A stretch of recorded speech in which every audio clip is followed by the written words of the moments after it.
Commander Mark Devine here.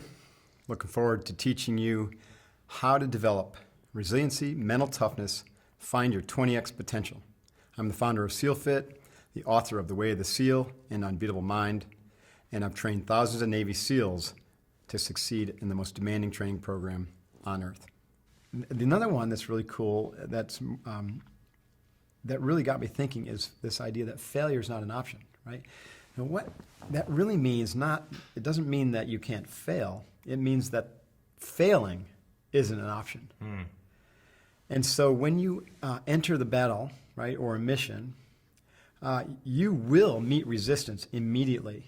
And that resistance, whether, let's in the context of a business, whether that resistance is a no initially, or, a botched presentation, all it does is provide you incredibly valuable information from which you reorient yourself, right, and you decide on another powerful action, the most powerful one that you can come up with at the moment, and then you take action, right, with confidence. Rather than letting it stop you, and that's Right. the end of the game. Exactly. Never There is gonna no happen. falling back. There is no retreating. There is no stopping.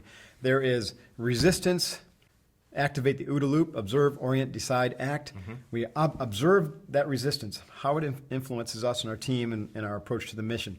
We learn from it. We reorient ourselves. We make a decision. We move. We observe, we orient, we decide, we act. And we do this with rapidity. So we get faster and faster Right. at it because our decision-making process gets faster and faster until we basically failed forward to mission success. Right. But it's never exactly like we envisioned it in the planning stages. So I imagine that the first time you do this, looking back, you're clumsy. Sure. I mean, everything goes wrong, everything Sure. falls apart. But by the 10th or the 100th, or in your case, the 1000th time, Right. to an outside observer, it looks like pure magic. It is, yeah, you're absolutely right. I mean, it's a skill that needs to be practiced, and the SEALs take a crawl, walk, run approach. Tackling the planning for a mission and all the stages of execution, it's the reason that we train for 12 months before we ever go into combat, Right. 12 to 18 months. But when it comes to an entrepreneur, it's really, the principles are very similar. You know what I mean? I've had an equal number of failed businesses as I had successful businesses. I mean, Richard Branson started 600. He's got 300 that succeeded. Those are pretty good odds, though. You know what I mean? So you got to be very comfortable with risk. You've got to be willing to bomb. You've got to be, don't use the word failure. Failure's not an option, but you got to be willing to put yourself out there to take bold action. You can't be afraid of the risk. In fact, the more risk, the more reward. The more risk, the more the growth.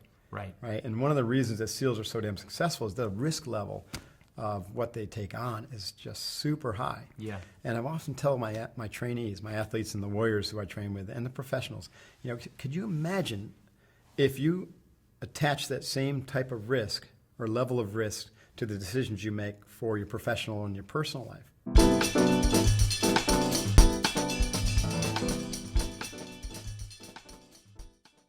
And so when you enter the battle, right, or a mission, you will meet resistance immediately. And that resistance, whether, let's in the context of a business, whether that resistance is a no initially, or, a botched presentation, all it does is provide you incredibly valuable information